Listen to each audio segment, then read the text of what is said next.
Jarrad Branthwaite appears to be United's #1 defensive transfer target, but there are two aspects I want to look at, and that is the suitability of the player and the deal itself.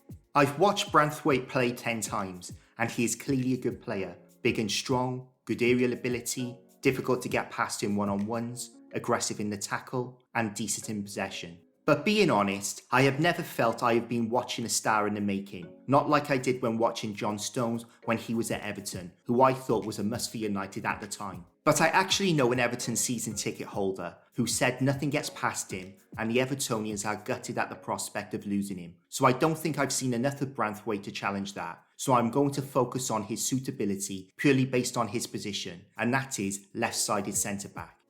So, we are looking to buy a left-footed, left-sided centre-back to partner a left-footed, left-sided centre-back. Now, what is the problem with this? There are right-footed, left-sided centre-backs and centre-back partnerships that comprise of two right-footers. But even a casual watcher or player of football knows that for 90% of left-footers, their right foot is for standing on. So I'm going to look at this potential partnership from two perspectives. The first is if Branthwaite ends up playing right centre-back for United. This is Everton against Newcastle, and Branthwaite is in a one-on-one with Isaac in the right centre-back position. And you probably remember that Isaac cut in and scored. But if we analyse this a bit deeper, Branthwaite is bent at the hips and knees, which is a good body set to explode from to react to what Isaac does. But when Isaac cuts inside on Branthwaite, he doesn't move his feet quickly enough and ends up flopping a leg out.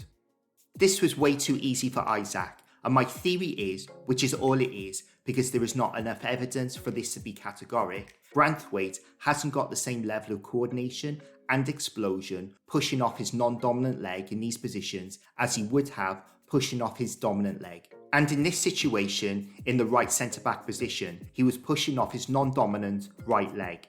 The second is if Martinez ends up playing right centre-back. From the left centre-back position, Martinez is United's chief orchestrator, and from this position, with his dominant leg closest to the touchline, every pass on the field is on without telegraphing it. Side foot's down the touchline, and the side foot or the instep for passes across his body.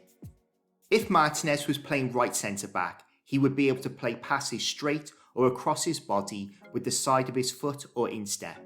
But if he wanted to play passes across the field, he would have to move around the ball, telegraphing his intentions. And if he carried the ball facing infield, all of the passes outside of him are out of his peripheral vision and would be no-look passes. Whether the player on the ball is left-footed or right-footed, if the centre-back is playing on the wrong side in relation to their dominant foot, they haven't got the same passing options as they would have on the right side in relation to their dominant foot.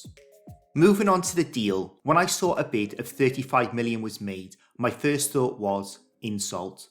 But I revised that to naive, and I think it's a bid that shows a lack of knowledge of the market between Premier League clubs, especially involving English players. If Ratcliffe thinks agreeing personal terms with players and then chucking scraps at clubs is going to work, he is going to find out quickly and abruptly that it won't. Everton had financial issues, but they are not at the stage of their squad becoming a jumble sale. Realistically, Branthwaite is probably not worth much more than 40 million, and if he was French, playing for Lille, that's how much he would cost, but he's English, playing for an English Premier League club. Making offers that are way off is only going to antagonise clubs and take away any chance of striking a deal. In fact, it reminds me of Woodward's joint 28 million bid for Fellaini and Baines in his first transfer window that was described as derisory and insulting by Everton. 16 million of that was for Fellaini, who had a 23.5 million buyout clause at the time, which expired on the 31st of July that summer, and United eventually paid 27.5 million later in the transfer window.